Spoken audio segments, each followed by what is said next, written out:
Welcome, everyone, to this episode of DYWTSB.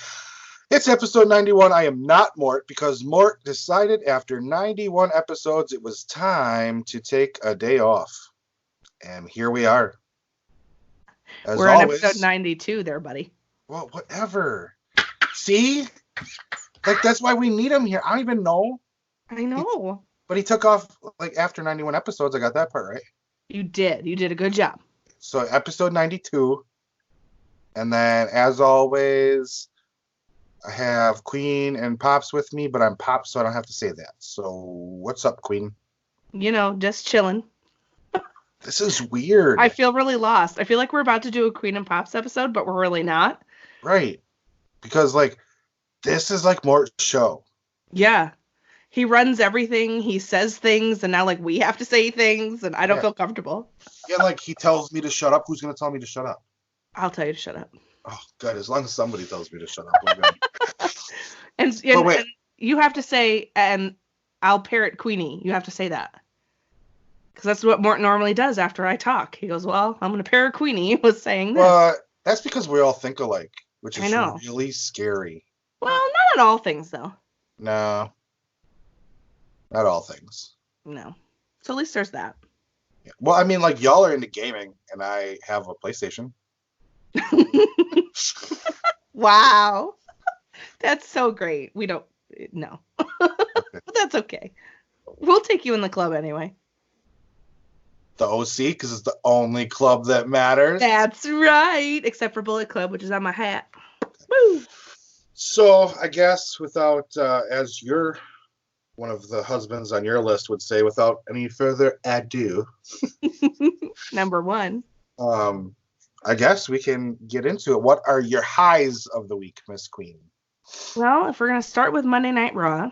Which we always do. Which we always do for whatever reason that is. Because it's on Monday. It's on Monday, I guess.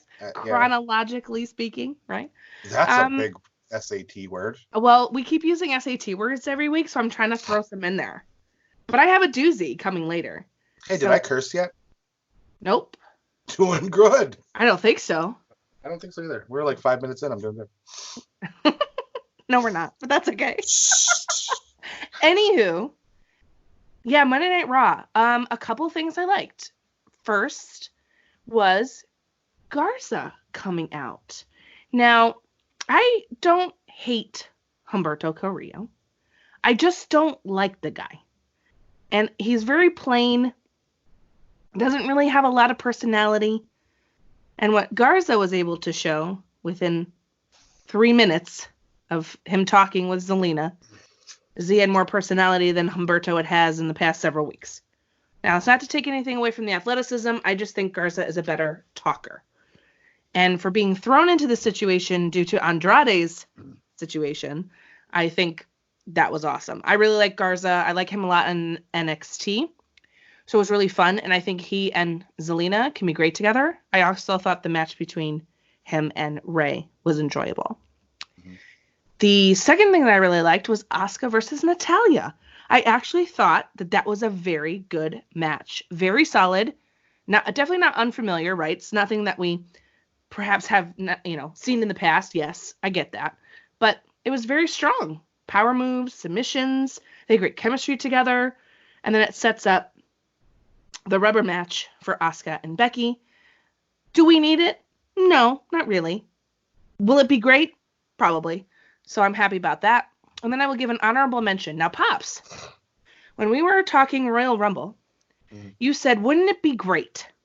Wouldn't it be cool if the winner of the Rumble, we were thinking men's, called out an NXT champion and we had an NXT championship match at Mania? Mm-hmm. Well, buddy. We kind of got it. We sort of maybe kind of got it. And then on NXT, like maybe sort of kind of confirmed-ish. So that was really fun. I'm like, ooh, an NXT match at Mania? I'm here for it. So that's my honorable mention. But what about you? Oh, well, I really, really enjoyed Lana versus Liv Morgan. No, I didn't. Sorry. But what I did enjoy was Ruby Riott coming back onto my screen. Yes, Ruby. That is a high for me. Yeah. I really am, and I'm just happy to see Ruby come back for many reasons. The top two being, one, because I missed her on my screen because she's excellent in the ring, and two, because it'll finally get Liv away from this Lana crap. Or I hope it does. I hope that Ruby is not aligned with Lana and this goes all the way into Mania. I can't take it. I also enjoyed a lot the Asuka and Natalya match. I think that is the style of Natalya should be wrestling. A little bit more strong style-ish. American strong style, I guess you could say. She did come out with a black eye, so you can't tell her that she can't handle anything. Mm-hmm. She got straight punched in the face. Showed in. And I also think that it's cool and fun that Ricochet won. And he is going to be facing Brock at the show that is not to be mentioned. I think he was the right decision. I think it'll, as Brock, and we've said several times, that we feel that Brock works better with the smaller guys. He just does. He puts on better matches. He sells for them better. We've seen that with Seth. We've seen it with Daniel Bryan and Finn Balor and Ricochet. Now, I think will fit nicely into that match style, I guess. Bigger guy and Brock, of course. And I don't expect it to be a long match, but I mean, it puts Ricochet somewhere. I'm just a little concerned about what's going to happen afterwards with him. Like, well, okay, now what? Where is he going to go back into obscurity? I don't know. Well, at least for the moment, they're recognizing that he's a main event level talent. Sure, right. Which is what I guess I was kind of trying to get at. And to be honest, as much as I love Ricochet, he's excellent. He's fun to watch. He is like an upper mid-card title guy. He's a U.S. title guy. He's an IC title guy. Yeah. A tag champ, So just to have him in a match with Brock, look, as much as we all hate Brock and what we feel like he's doing, even though it's not really him doing it, he does elevate when he is on a screen, and anybody that's in the ring with him gets elevated. Sure. In fact, I just heard a rumor or read a rumor today that he, according to, I think, R-Truth, that Brock is actually pitching ideas because he wants to work with Truth again because he makes him smile and it makes it fun. So I love that. That I thought was cool. But other than that, it was just like a ho-hum show. It wasn't horrible. Right. But it wasn't like, oh, yay, Mania season, like it kind of was like last week. Yeah, it felt good last week. This week was just kind of like, bah humbug-ish. Yeah. I know they had a snowstorm and like whatever, but the crowd still showed out. And I think the other thing I will say is I think they can revisit Seth versus Ricochet. I actually think they have something there that they can fall back on after the pay-per-view that must not be named. So that might be like a next sort of feud with Seth as we move towards Mania, since Seth is not going to be in the main event picture. That leaves Drew open to do what he's going to do, and Seth can continue doing what Seth is doing. Whatever that might be, but whatever. I digress. Now we need to talk about the lows of the show. And I'm going to let you go first. What? Everything's wild. This is just so crazy. We might as well. 2020 is just crazy. I don't know what's going on. Okay, lows. Yeah. Okay, can I just real quick before I go to my lows, honorable mention high? Yeah. The Randy Orton opening. Oh, yeah, that was very interesting. Yeah. Like, he's selling this conflicted character so well, it's beyond perfect to me. Good call. That's true. I feel like this putting Lana in the ring is, I think we're trying to prove that she sucks. Or we're trying to shut her up. Okay. Because I don't get it. Like, she makes a rising star in the business, because I think Liv is tremendous, and when she's with the right opponent, she makes her look sloppy and weak. And I mean, there was some moments in there that was like I don't know if it was part of it, but Liv even yelled out, "What are you doing?" Like, you could hear her plain as day. What are you doing? Yeah. You know, and it's like, and I think it was this match that Hurricane was referring to when he said, "I don't know who needs to hear this, but when you throw a clothesline, throw it like you mean it, and if they don't duck or whatever, it's on them."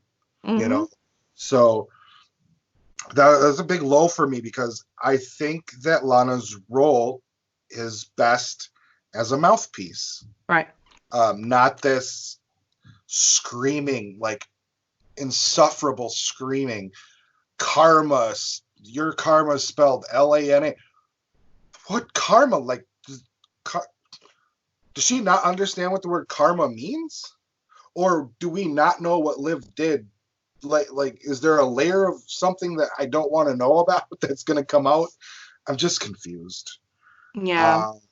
Yeah. So that was a big low for me. I felt really bad for Eric Young, because he's such an incredible talent too.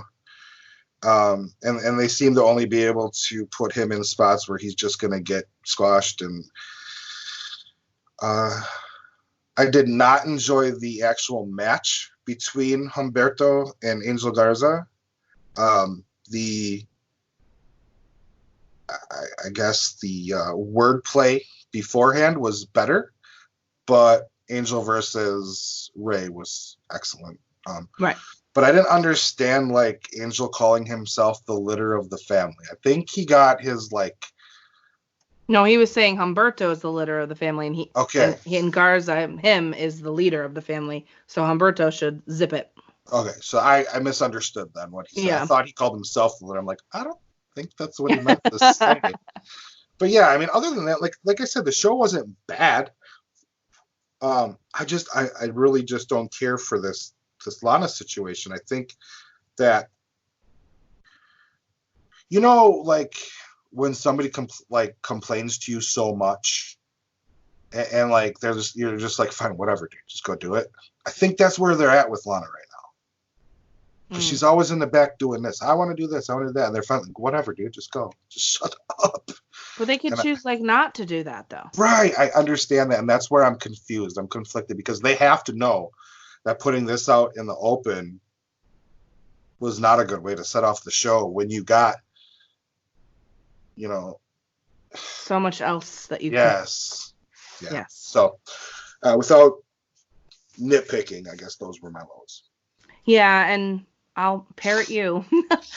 So there's this awesome quote from Princess Bride where Inigo Montoya says, "I don't think it means what you think it means." And that's how I felt listening, or trying not to really listen to Lana. The screeching is just horrendous. What she says makes no sense.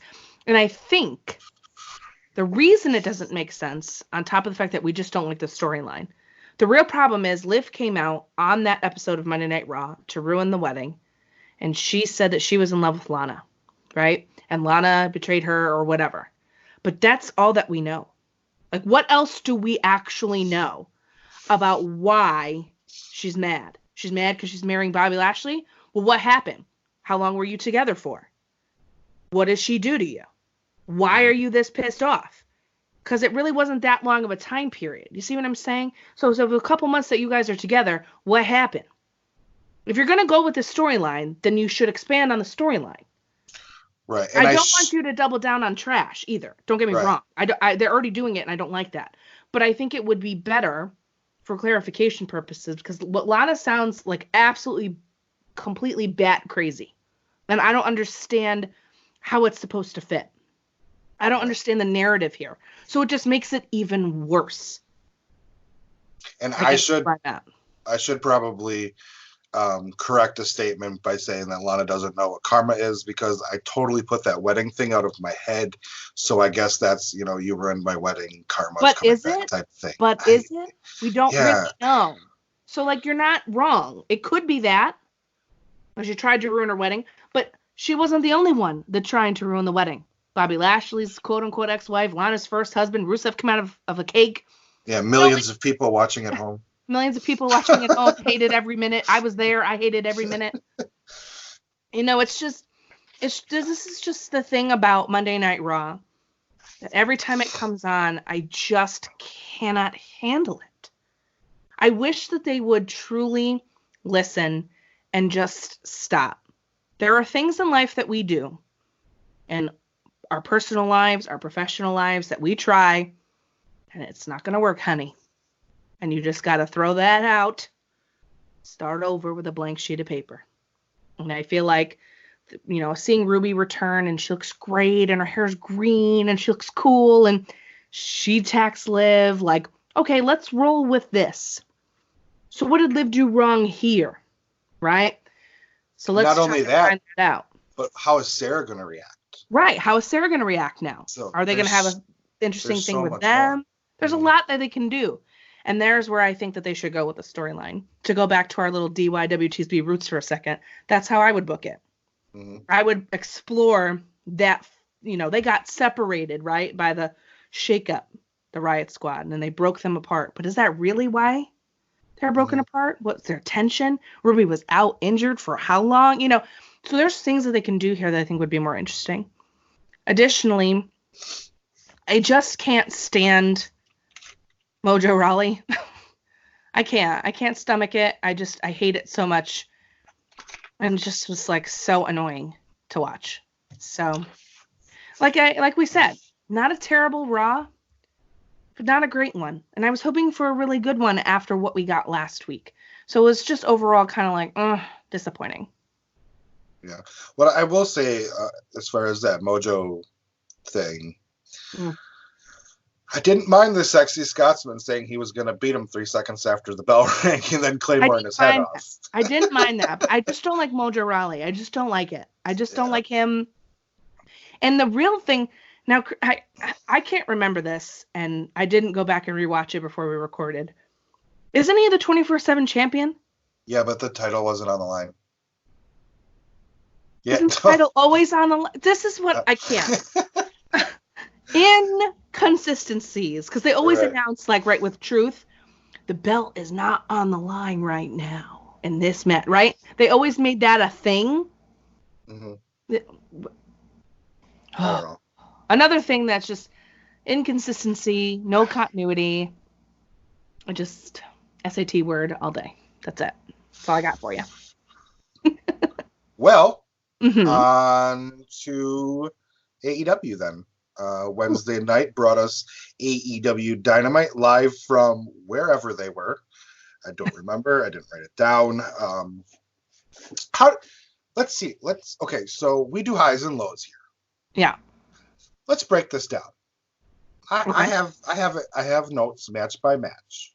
Okay. Let's just go AEW. Let's break it down. It's real short.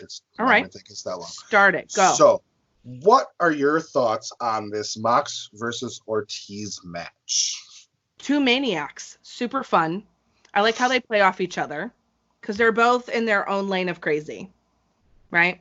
Mm-hmm. Ortiz is just like off the wall. You never know what's going to happen. You're not really sure. And Mox is Mox, right? He's going to do his crazy Mox things. I thought the match was fun. I thought there were some really cool spots. But for me, the best part about it was the attack on Santana afterwards. I liked the car keys coming out. I liked the Hammurabi's code, eye for an eye. I thought that was cool. And that Jericho and the rest of the Inner Circle did nothing. And they let it happen. Mm-hmm. Which I thought was a very interesting choice. Because they were right up there on a commentary. They could have come down at any second. Mm-hmm. So not only was it a cool, like, eye for an eye spot, like, all right, you want to take my side? Cool. Now you're going to watch this. Your boy here. I'm going to take his too. Which sets up a feud for them next week, which I thought was fun. Because that's going to be a really cool match as well, I think.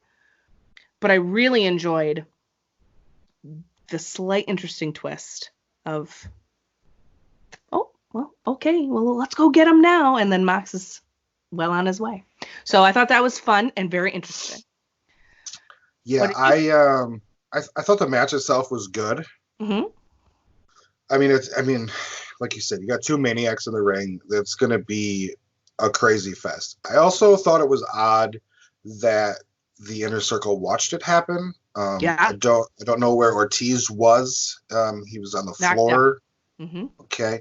It was weird. Like, okay, they had time to get down to the ring, and they didn't. So I thought that was fun, little twist, like you said. And then, but my favorite part was the vignette later. Yes. When Jericho's like, what kind of horrible person would take somebody's eyesight? I'm like, this is why Jericho was great, right? Absolutely. So yes. Yeah, that was my thoughts on that. Do you have anything to add to the Mox versus Ortiz match? I thought actually commentary did a really good job of kind of like building up Ortiz a little bit on his own as a solo, as a pit bull, as this like guy from the Bronx, from New York, and he's like a hard hitter. You know, they did a good job of building that side of him, which I thought was nice. It was just an extra little touch, you know? Was he wearing like motor oil on the chain around his neck? What was he wearing? I couldn't catch it. To be honest, I couldn't catch it. I was more fixated on the fact that he was wearing capri pants, and I hate capri pants in wrestling. I hate them. It's Juice Robinson, and I can't stand it. Like, I'm sorry to any listener out there that is a male and wears capri pants, but you shouldn't be. You can wear them, but in a wrestling ring, it really throws me off. No, you really can't. Especially white pants. Yes, you can. You can rock a great pair of capris and boat shoes. Yes, women can do that. You're right. Oh, Lord. Stop it. Fashion is for everyone. I just didn't like it. I just don't like capri pants in wrestling. Like Sarah Logan? No, can't. Okay, you're right. I am not the most fashionable person in the world. So, just saying. Okay. If you're in my inner circle, please don't wear capri pants. Noted. In order to be in Pop's inner circle, gentlemen, you don't can't be fashionable. Don't be fashionable. Yeah, just wear hoodies up in here. Like be 38, 39 years old and still dressed like you're 15 with the belt on though. So that's all I'm saying. So moving on, we had a tag team match. Wow, that was crazy. Can't believe we had a tag team match on this show. Best Friends with Orange Cassidy, who, by the way, I will have everyone know that I was on Twitter defending his gimmick, which, as I was doing it, I was like, what am I doing right now? Who is this man with my thumbs? Anyway, versus SCU, which I thought was weird because Daniels wasn't with them, but yeah. So what'd you think about this one? Well, I love the Best Friends theme song. It gets me excited because I know I'm going to get a hug, and I love that. I really just love Trent. I think Trent should go on a singles run. So I'm here for that anytime now. Orange Cassidy, I think, I love what they're doing. Actually, shout out to Mr. Queen because he goes to me, why isn't this guy wrestling? Like, I want to watch him wrestle. And I was like, same. But, like, also, it's his gimmick. He's like, yeah, I understand it's the gimmick, but, like, he can actually wrestle. I've watched him wrestle, which is true. He has. Mm-hmm. So that was the one thought I had about that. But to be honest, I liked the match. I thought the tagging was good. The Dark Order spots, I mean, they hit all their punches. So, you know, that's good. I'm more interested in their vignettes and their commercials than I am their appearance on the actual television show. Like showing up in the ring, I was like, I know Daniels came down to make the save and like whatever, but and then of course they offered Orange Cassidy to join the Dark Order, and he was like, hands in the pockets, not happening. Didn't even get his hands in his pockets before they beat his ass. No, I know, how rude. But yeah, I really liked the commercial because it rolled so well that I actually thought it was a doctor commercial. And then I looked up and I was like, oh my God, it's the Dark Order guy. It's so good. Whoever is producing those, hats off to you, buddy. Right. Because it's so special. That was my favorite part of this whole thing. The tag match was fine, though. It was quality, energetic, fun, had some comedy, had some actual hard hitting. It was good. Yeah, I actually enjoyed it too. Trent, is Trent the guy who's got the abs? Oh, yes. Okay. Yeah. I enjoy watching him. He's not to say the other guy is not good. He's just not as good, in my opinion. Right. So, you know, the match was great. I mean, obviously, I love everything Frankie Kazarian, so Mhm. been a fan of his forever. Still getting used to him not having hair, but that's just me. Anyway, and then the Dark Order came out, and then Daniels showed up. I was Yeah. like, okay. Oh, I did like the spot where they were all laying down and Yes. Cassidy just decided to Lays lay down, there. I he's thought like, that was yeah. pretty cool. Yeah. It was good. But I would not be surprised if after the way Daniels was overselling his wanting to fight the Dark Order, that he ends up being the Exalted One. I was thinking the same thing, and I'm kind of hoping that they're swerving us, and that's not the case. Right. I'd be very upset because I wouldn't buy him as the Exalted One. I just won't. But I kind of would if he goes like full on like old school Fallen Angel. I could get behind it. Back to that though. Right. The only thing I don't understand with the Dark Order is the two guys that take off their mask at the end. Just leave it on. Yeah, keep it on. It kind of adds to the mystique of the Dark Order if you keep your mask on, I guess. Anyway, then we had a real banger after this one. We had our women's match. Came up after this. It was Britt Baker versus Sakazaki. Yuka Sakazaki. Yep. Sakazaki, the Magic Girl. I didn't know who that was until she came out and I saw the genie costume. I'm like, oh, I know this chick. She's the one that I kind of enjoy watching wrestle. Mm-hmm. Cool. So, yeah. Want me to go first? Yes, please. Okay. Okay. Britt Baker as a face was not working. Not working. Okay. We're going to turn her heel. Okay. Each week, she gets a little more heel-like. She knocks some teeth out in this match, supposedly. The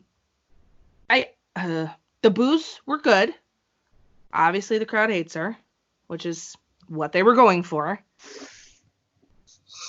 The best part about this match is that Yuka Sakazaki has returned. I've been waiting for her to come back since Double or Nothing. I love to watch this girl wrestle. She's super innovative and has a ton of personality. Her wrestling fashion is on point. So good. And she's a joy to watch. I just didn't want to watch her with Britt Baker. I said that last week, and I still feel the same way now. I just don't think Britt looks good in the ring. And it's just disappointing that they continue to push her. Like, I would have loved to see Yuka versus, like, anyone else. I like that Yuka got the win. That made me happy. But the beat down afterwards, where Aubrey, the ref, was able to take the bell away from Britt, but for some reason didn't get back in the ring to protect her from this stomping tooth spot, it was very strange to me. Like, you took the bell away from her, you wouldn't let her attack her, you brought it back, and then she sets up this thing. Why wouldn't you just hop back up in the ring? You have no problem getting in anybody else's face. So you only stop one attack, but you let her do this other one. Then, like, don't stop any attack.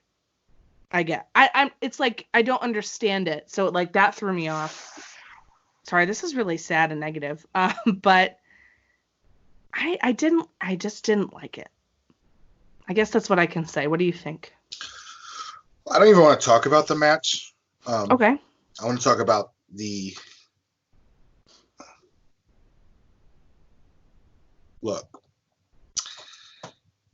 AEW fans, which I am one of them, but I am not one of those people that will just praise everything they do. Yep. If anybody legit curb stomp somebody on the USA Network, there would be an outrage that would never be unheard, like never heard before. You can't do that. You can't do that. They had the curb stomp taken away from Seth because it was wrong and you can't do that, and then it came back. But you're gonna have a woman bite a rope and then curb stomp her, so what, you can show that she can spit out fake blood and fake teeth. And if you're gonna do that, that's cool, But don't show the teeth and then show the girl with the mouth full of teeth. That doesn't make any sense. They legit showed her with a mouthful of teeth after showing her teeth getting knocked out on the mat. It doesn't make sense to me.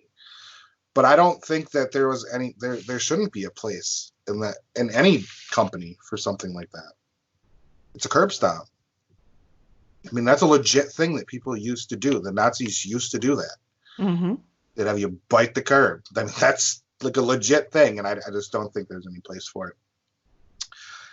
But it was done, and I guess it proves that she's a dentist. I don't know if you've heard that or not. Yeah, I don't know. I just didn't like it. It was one of the things that I thought was in poor taste. But we'll get to that later. Right. Okay. So then we had another tag team match, which is super surprising, and I'm going to have to just lean on everything that you say because I didn't watch it. We had an 8-man match, which is two more men than I hate watching 6-man matches, so I didn't really watch this match in its entirety. So I will let you tell our listeners what you feel about it. All right. Well, on one side you have the Butcher and the Blade with the Lucha Brothers versus the Elite, the OG Elite, the Young Bucks and Kenny, and of course Hangman.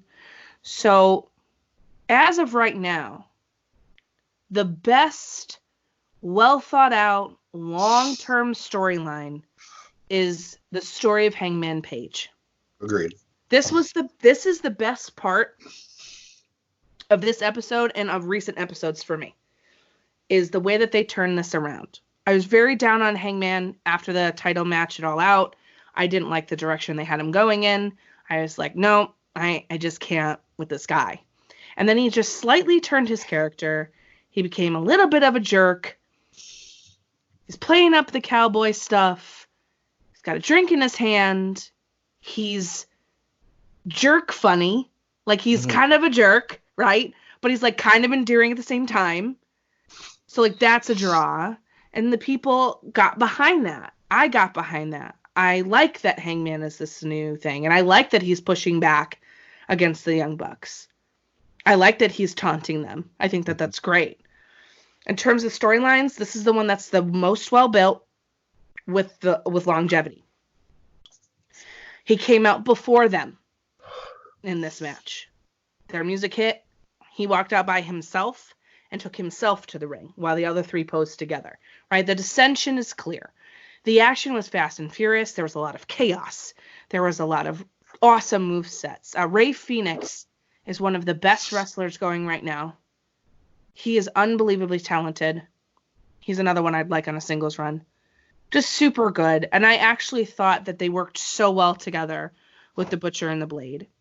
I'm disappointed because Allie was in wrestling boots and not heels for the first time, and I thought she was going to get in, and she didn't, and I'm mad. But anyway, I thought that there was so many cool spots. There was a lot of craziness, a little bit of posing, as you would expect with the Young Bucks, but actually not as much as usual because there was too much else going on.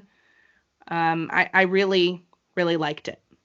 The match itself, excellent. The storytelling, excellent. The part in it where Hangman could have tagged the Bucks into the match, chose not to, and got pinned. Loved that.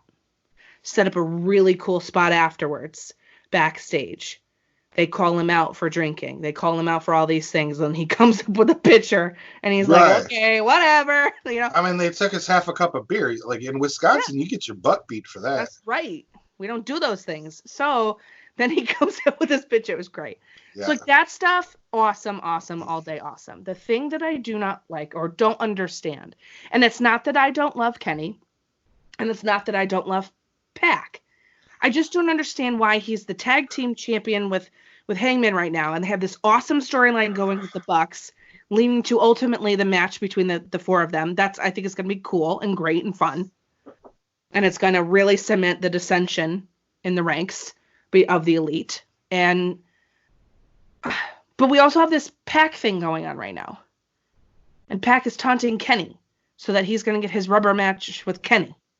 But, like, I love Pac, and I want him to be in a match with Kenny, but why is he in a match with Kenny right now? Because they have nowhere else to put him, and he needs to be somewhere? Because that's what it feels like to me. They have a lot of things going on right now, storyline wise. They overbook a lot of things. And this dual storyline thing is really throwing me off. The thing that pissed me off the most was when he was backstage, Riho was there, and she looked like a scared little girl.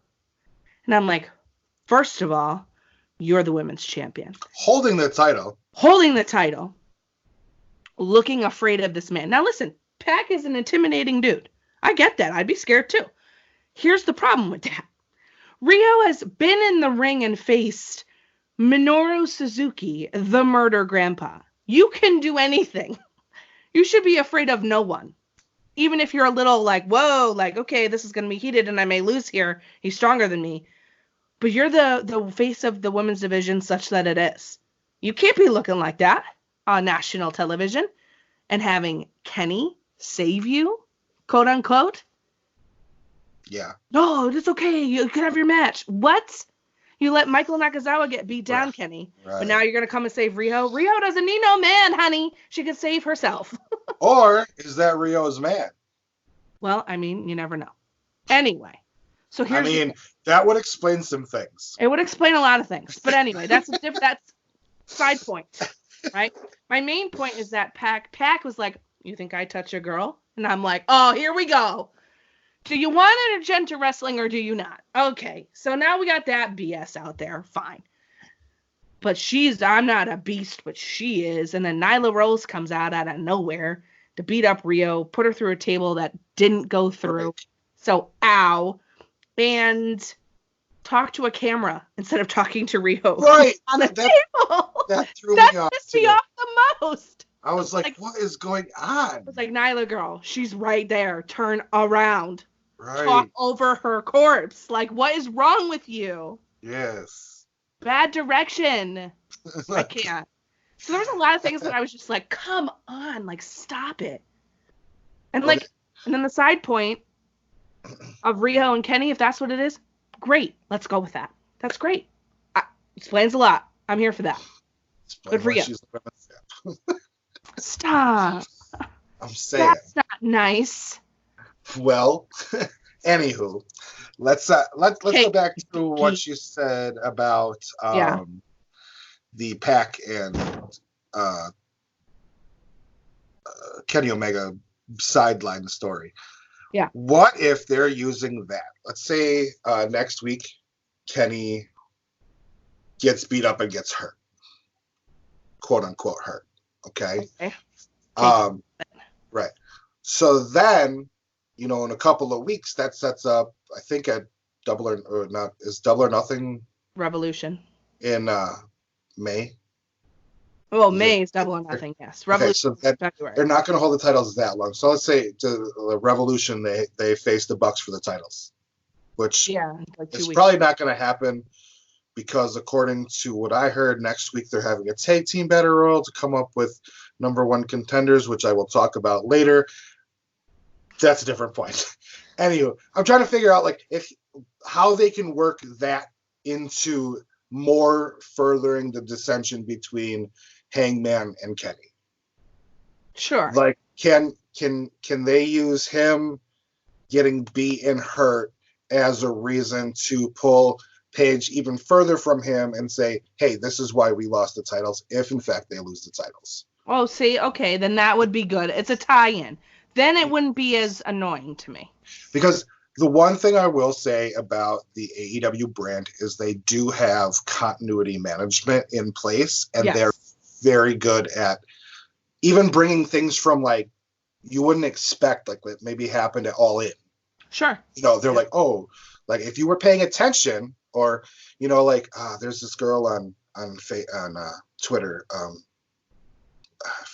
I want to say Phoenix, but I'm not sure. Oh, but Amy? She talks about hey, if you're watching all of their product, which is being the Elite and Dark, then some of the things on Wednesday nights will make more sense to you. And I don't watch that, so that made a lot of sense to me. This is why this doesn't make sense.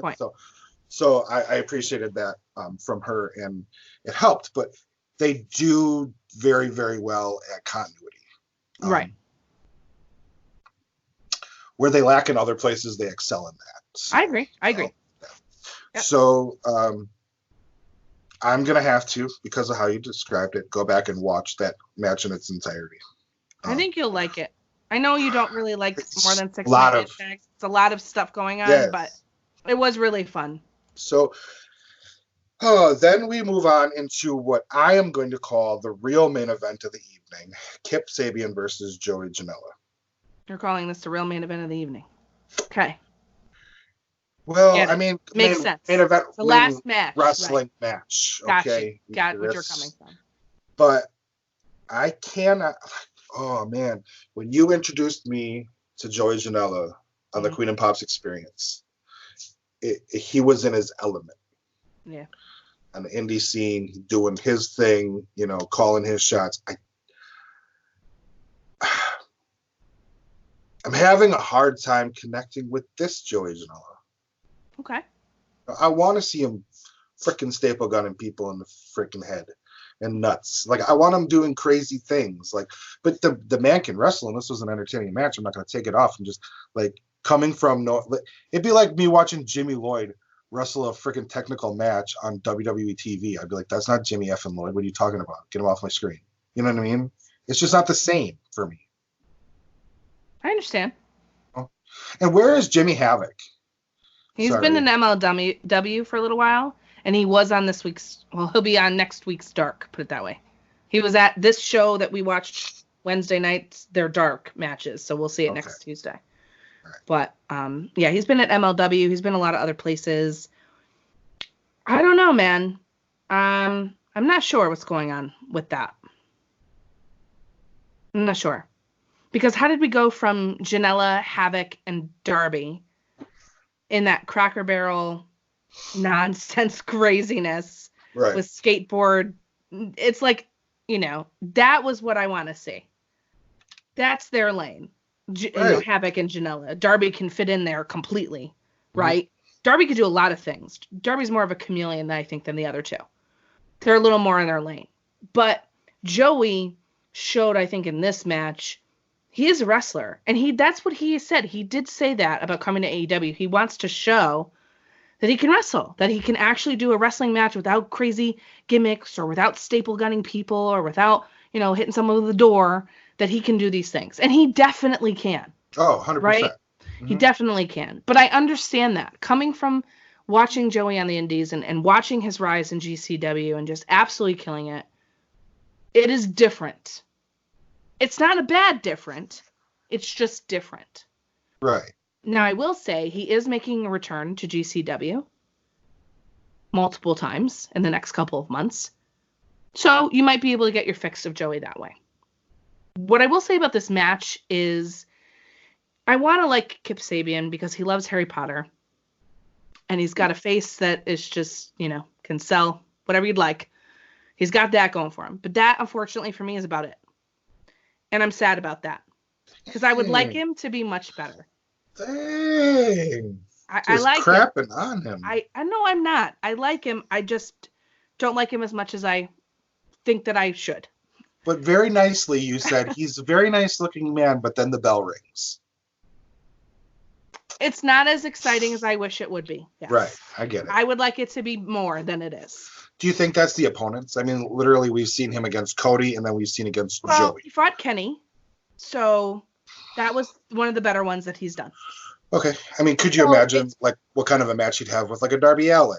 Things like that. I would like to see it, but we don't see it. And therein lies my issue here. Right. Like, on the Indies, he's done a lot of things on the Indies that I've enjoyed more than what I'm seeing right now. And I guess that's sort of a similar issue to what you're saying with Joey. It's not that I didn't, like, he wasn't like, oh my God, I'm obsessed on the Indies. It's not like that. I enjoyed him more. Right. Now I'm like, the character works good. He's a heel. He's jerkish. He's got Penelope, who's beautiful. And girl, I need those purple sunglasses stat. So let me know where you got them. But here's my also problem. Like, when's Penelope going to wrestle? Because I like watching Penelope wrestle. Why couldn't Penelope wrestle Yuka Sakazaki? Here's the thing.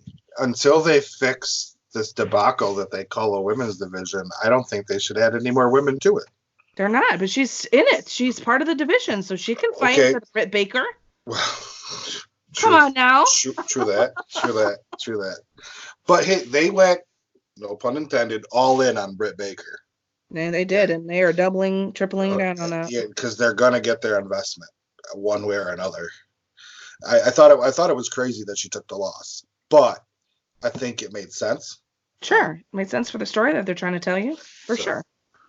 But yeah. I don't know, whatever. Blah blah blah. Annoying match. Now let's talk about this. The ending segment, which was like at 9:47 till TV time ended. There's a lot of things I want to say about this. I'm going to start with the good stuff. Okay? I will say Cody's selling and facial expressions made that work for the purpose that they wanted it to.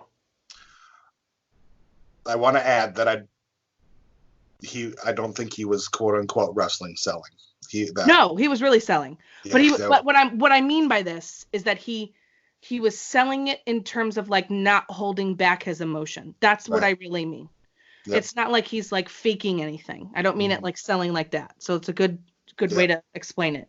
It was just well done in that way that he let the real emotion of how he felt come out. It was all over his face, literally on his body language, the way he fell at certain point. It was well done for that purpose. I will say that, right? It added to that story. It got the crowd really behind him. It sold how babyface he is and how heel MJF is. And it was real physical pain. If you've ever been hit with a belt, you know exactly how that feels. Yes, ma'am. So I will say that was probably, and it sounds odd to say it was the best part of the segment. That's a really effed up thing to say. And I don't mean it like, yeah, I'm so happy that he got hit with a belt 10 times. I'm not happy about that at all. I understand that there is an old school mentality behind this. I understand that people think that his dad would be into that. It was an old school thing. I know they did it to Tommy Dreamer with the cane at ECW. That's like a little callback there. I know it's been done to other people. Mm-hmm. MJF is more hated than ever. So all of that worked for what I think they were hoping it would for this angle. However, I was very uncomfortable with this entire segment. This is real, like, punishment. I'm very uncomfortable with it personally because I just don't think that that's an acceptable thing to show as, like, you have to take this punishment in order to get X, which is a cage match with Wardlow. Really? And then you can win that to then get MJF. Storyline-wise, before I get to the other stuff, storyline-wise, MJF betrayed him and said some terrible things. Does this feel like a blood feud to you? Where Cody should be taking lashes? Doesn't feel like that to me. It doesn't feel like it was that down and dirty of a feud to even go down this avenue. Just to me personally. Like we talk about with WWE with Hell in a Cell, that should be a blood feud. That should be like, you came after my family, now I'm going to mess you up. That's how I feel about that kind of stuff. And that's how I feel about this segment. What they chose to do with these lashes. I feel like it should have been the last push towards the match that will end everything between them. But there's not enough heat for me to make sense of this. I guess that's my wrestling problem with it. Is that I like, okay, they had some words and Cody said, I'll pay you and we'll have a match. Like, really? Like, what did he really do to him? Was it really that bad? I don't think so. The way that they've told the story anyway. My other problem is the uncomfortableness of what I witnessed. I'll watch death matches all day. And I understand that they agreed to do this, that Cody agreed to do this. They all agreed to do this. Okay, I understand. I don't want to see that on my cable television show. And I don't know that I ever want to see something like that in any show. I don't believe in it. I don't like it. I'm squeamish when it comes to blood sometimes, as we all know, if you've listened to me on the Queen of Pops experience. When I see the glass panes, I freak out. But I can handle a pretty decent death match. I'm not for a faint of heart. I'm not like that. But this is a different level for me. It's not really about wrestling. It's really personal. It's very painful. And for personal reasons, I just don't agree with hitting someone with a belt ever. So that's kind of where I was at. And I understand a lot of people felt like this was excellent and the way that it came off was great and it was really long and drawn out. So Cody had enough time to rest in between. I mean, for safety purposes, I'm glad it was, at least a little drawn out, right? Because you don't want that in a row. I didn't like the constant coming out of people. It's a classic Cody segment, overbooked. A lot of people came out. It was the right people. If anybody was going to come out, those are the right people. Seeing Brandy not in a Nightmare Collective segment, okay, I'll take that. But Britt Baker was on the stage. But I'm getting there. And herein lies the last problem. All on the stage are the heels, quote unquote, including Britt Baker. Can anybody explain to me why these people are on the screen? The Butcher and the Blade and the Bunny and Britt Baker. They want to get a closer look. Butcher, Blade, and Bunny you can at least explain because they were hired by MJF. Okay. But the rest of it... What the heck was that? Yeah. So that's... again, like you, I have a really hard time trying to articulate how I feel about it because on one hand, I can see what they were trying to do here, and I think they accomplished that. But on the other hand, I'm personally very turned off by the whole thing. So that was a very long explanation. I'm sorry, but I'm not really sure what to say. I want to say I agree because I felt like you took a lot of words out of my mouth. I've been struggling with this since last night.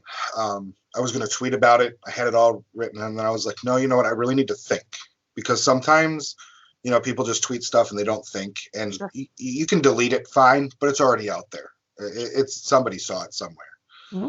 So I struggled to try to come up with words because I watched it. I tried not to watch it, but it was like one of those, like a human, like you drive past a car crash, you're going to watch, you got to look, Mm-hmm. This to me, okay, let's talk about the wrestling part of it. Mm-hmm. You're right. To me, this was supposed to sell it as a blood feud. It didn't do that for me. We all know in the end, Cody's going to win. This is the problem that I have with the way they book Cody Rhodes. Mm-hmm. Cody came out. We're going to start a new company. It's revolutionary. We're going to give you new things, new this, new that, new people, new concept, new stories, new this, new. And everything with him is old. Everything. Yeah, he's old school. Everything. And I love it. I love the old school. But can we do old school? Do we have to go 30 years old school? Do we have to go to my daddy's days old school? Mm-hmm. I mean, they did that stuff in the South, in Mid-South Championship Wrestling. It was like a thing. I'm pretty sure it was Mid-South. I'm sure somebody that's listening will correct me, which is fine because guess what? I don't like it. Right. As a guy who grew up with that was your punishment was the belt. It was like I could feel it. You know what I mean? Sure. All that came back to me. Mm-hmm. And it was really it was I'm not gonna say it was painful because I'm 20 some years past that, but it was maybe they got it. Maybe they got me to emotionally connect with Cody. But he chose to do this for a match that he didn't have. I guess my problem is, and I'm sorry, I'm trying to fumble over because I'm really trying to say things the way they should be said. But did they have to do this to get to where they're going? I don't think so.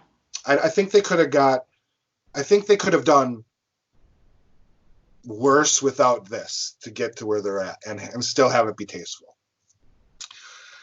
Look, I think Klondike put it out on Twitter today that, by the time Cody's done, he's going to be nothing but scars and scar tissue and bones. There's giving your body to the business, and then there's giving up your body for business. Does that make sense? Sure.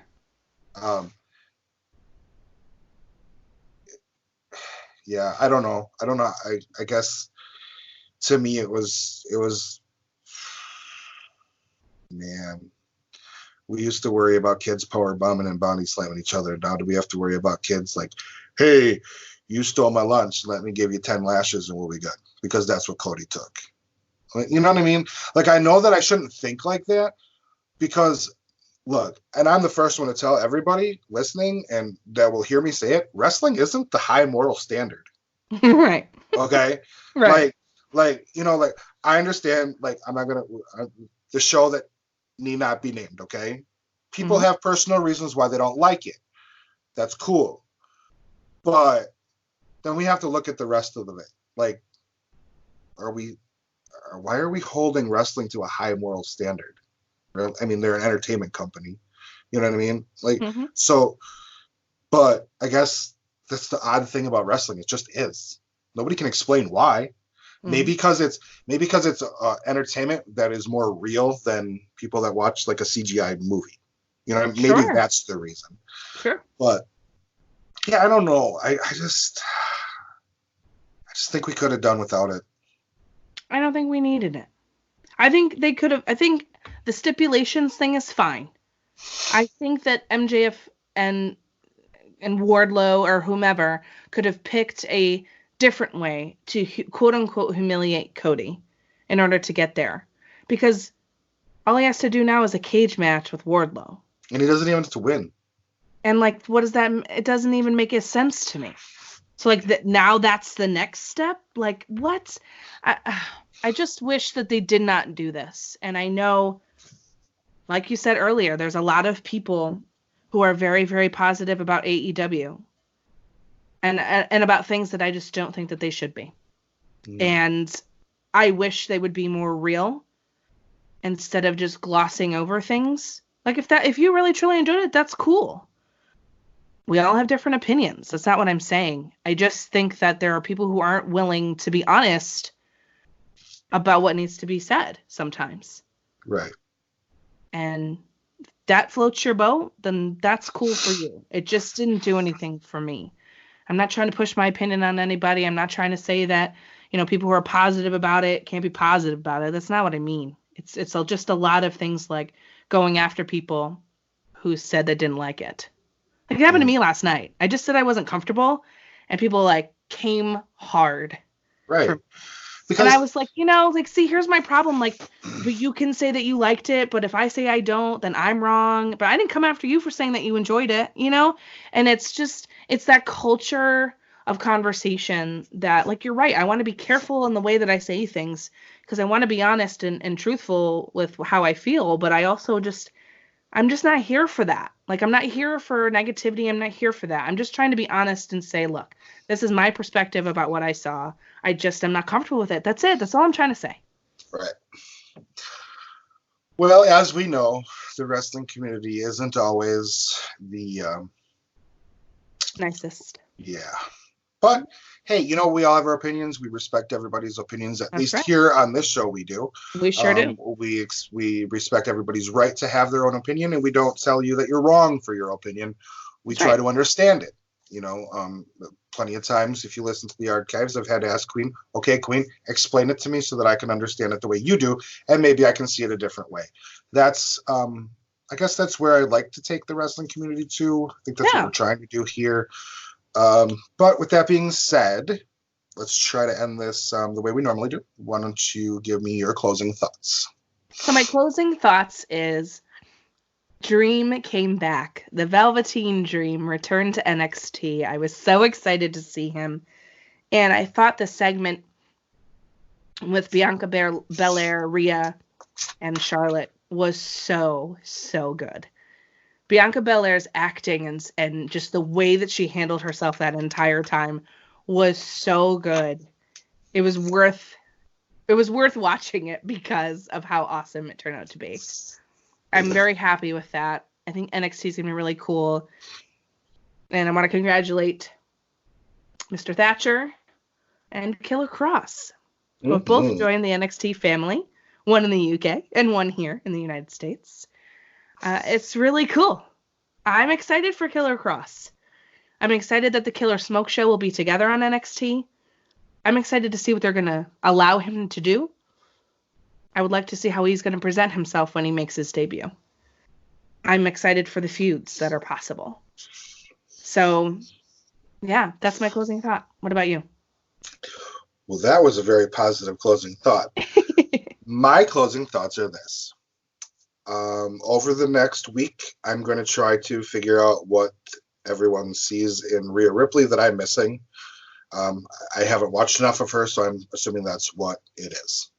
Okay. The other closing thought that I have is just to anybody out there who owns a company that decides to have a ranking system, at least put your ranking system to use, because if you're going to have stupid battle royals for your number one contender, what is the point of having rankings?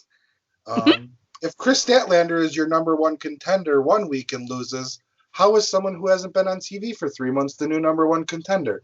Somebody needs to explain this to me. So I guess with my thoughts, here, let's just use this analogy. My Lions, my Detroit Lions, when I watch, I'm a football fan here and there. When they're 3-13 on the season, they don't get to go for the title. It just doesn't happen that way. Unfortunately, the Crappers always have a chance because, here in this division here, the Packers do stand up. Anywho, so my closing thought is get rid of your stupid ranking systems. Get rid of your stupid win-loss records because they don't matter. If they don't matter to the company, they don't matter to your fans. And with that said, we'll be back next week with the healthy Mort, and the show will probably be better. See you all next week. Bye. You're welcome. Oh, God. We missed you, Mort.